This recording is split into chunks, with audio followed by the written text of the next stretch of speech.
Hi and welcome back to the Academy of Historical Fencing. Today I'm going to be reviewing the Black Fencer Steel Generation Longsword. Now, Black Fencer is a product line that a company in fact that we've used quite a lot for about 4 or 5 years now for their synthetic sword range, and you'll see them extensively in our sparring videos, and I review them an awful lot as well, and I do highly recommend them. They are reliable, they handle well, and they're just all-round excellent training swords, and I would say in fact they spoil us as far as HEMA equipment goes. But moving on to steel production swords, of course, is an entirely different ballgame. Now, when we started as a HEMA club, well, we were actually something other than a HEMA club. We sort of reenactment going on to historical fencing and what is now called HEMA. All we had was steel. So we've used steel for a long time, over 20 years, and we've never stopped using steel in that time, even though we've introduced things like synthetics and earlier on things like shinai and stuff as well. So we've used a range of different training swords. Always loved steel, it's always been an important part of what we do. But as anyone in HEMA knows, getting steel is not always easy, even for something like Longsword, which is better catered for than most. You think I talk about sabres and how difficult it is to get steel sabres, and it truly is. Longsword, of course, is probably the most popular form of practice in HEMA. And although I don't do a lot of it anymore, I used to, and I do go back to it from time to time, and I have done Longsword for, I don't know, about 12 years, so I've done plenty of it, even though it's not my thing currently. You will see a sparring video of me using this particular sword just a few weeks ago, so if you want to check that out and see how it looks on film. Right, so first thing is price. It's always important because we're talking about sort of, almost off-the-shelf HEMA equipment. This isn't custom stuff. It's €260, which puts it only slightly more than, say, a basic Regeni and less than quite a lot of the competition. But it's certainly an economy price, I would say. And yet, to look at it, it doesn't look like an economy model by any means.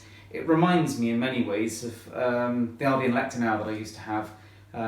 I sold that on because I moved on to the Albion Maya, but it's still a good sword, and Mike, the other instructor in the club, still has both Lecternau and Maya, which we still use occasionally, and we also use a range of Regeni feathers.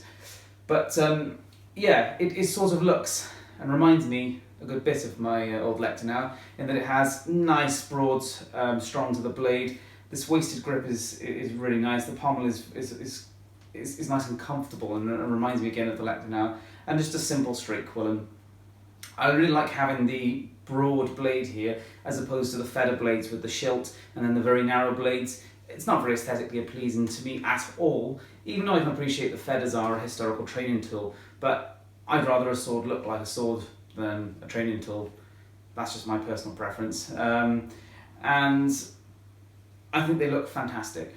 So, you buy most training swords in the sort of €200 to €300 range, and you're going to get something simple and feather-like, which is going to be basically a flat piece of metal. For example, there's the remains of one of my Regeni arming sword, and you can see the construction, sort of flat blade, no fuller, narrow, with a shilt, and the shilts can be a lot wider and larger than that sometimes. So I'm a huge fan of the way it looks. I much prefer the sword look to the feather look. In terms of how a blade actually is in the fight, in terms of longsword and feather, it's not always simple to explain which one's which, because sometimes one can be more flexible than the other, but not always, and weights and mass distribution can be very different as well. So it's not always that the feather is the light sporting weapon and the blunt is the heavy, stiff blade. They can vary a little bit. But certainly aesthetically, it's more sword than it is a sword, not a feather, which I like. Going to the tip, this is where it looks very feather-like because it is very, very narrow. So that is about the thickness of, say, a Regeni feather, and that means that it hits about the same level as a Regeni feather. So it doesn't hit like some of the heavier blunts, like, again, the Albion Lecternau hits hard, a lot harder than the Maya, for example, whereas this is a bit more like the Maya or like a Regeni feather. So yeah, for a steel longsword, it hits quite light, as light as I think you could really get. And also, as a result, they've got excellent flexibility. And notice where the flexibility is. It's all in that last third of the blade, and it's more flexible than most longswords I've ever seen. You know, I've got, say, Regenis and stuff like that, and it's more flexible than most Regenis, which is nice. At the same time, because it's so wide down here, you're not getting much flex along the whole length of the blade, so you're not suffering with flex when you're doing binds and stuff like that, or parries. So it feels really stiff and strong in binds and parries. It doesn't wobble and things like that. It is strong, but when you hit with a thrust, it hits lighter, as I said, than any longswords I've felt before. What else? Yeah, weight. So it came out at 1.6 and a bit, just over 1.6 kilos, which again that puts it in the same weight range as the Albion Lecter now. But it's quite a bit longer. It's a few inches longer on the blade and the grip, so it's size-wise more in line with some typical feathers on the market.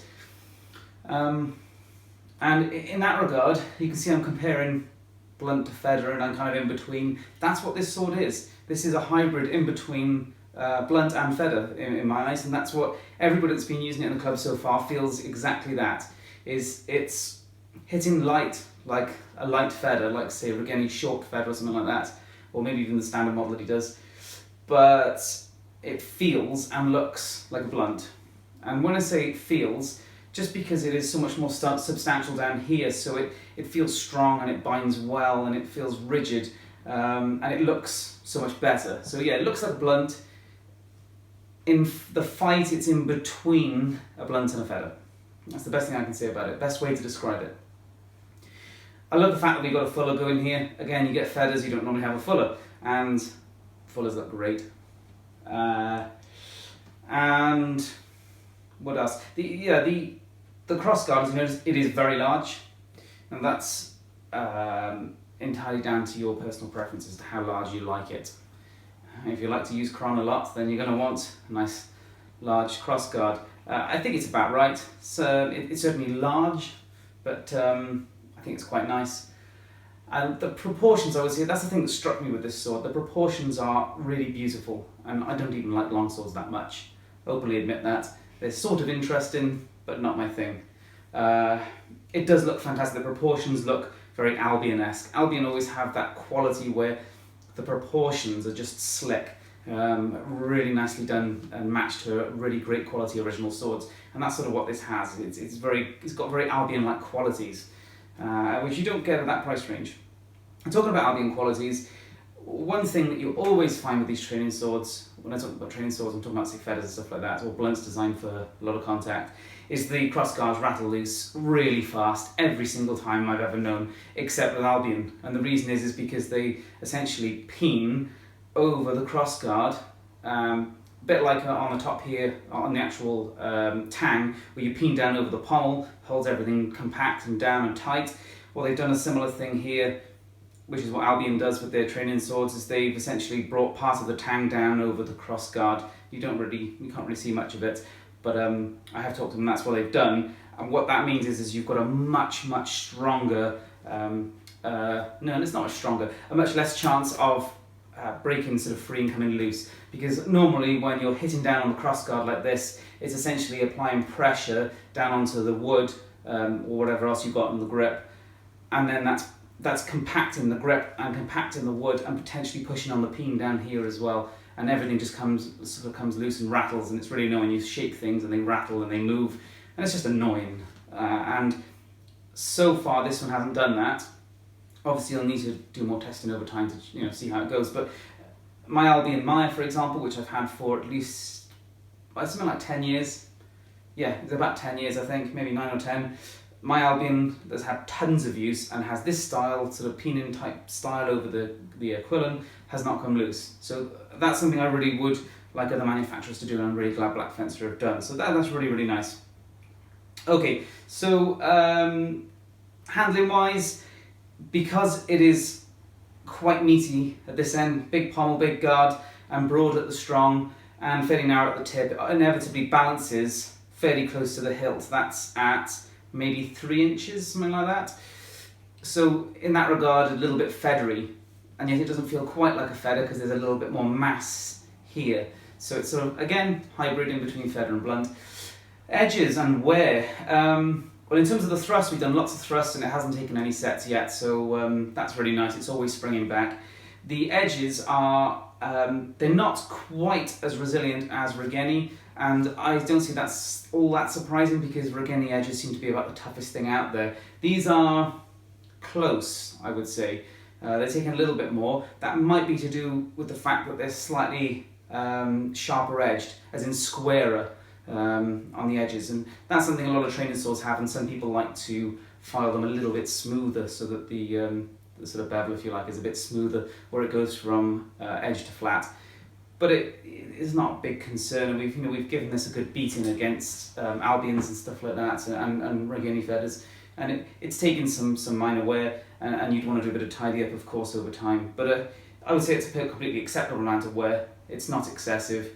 It's just taken a little bit more wear than Regeni. So, what do I think of it overall? It's actually making me think about doing a bit more longsword, because we've been doing stuff with feathers for so long. I'm not so happy with them anymore. I actually really like going back to something a bit more blunt-like. Just the handling changes, you don't get so much whipping around of blades and things like that. And that will of course depend on what feather you use, because they vary immensely, but I'm talking about some of the light, really fast feathers.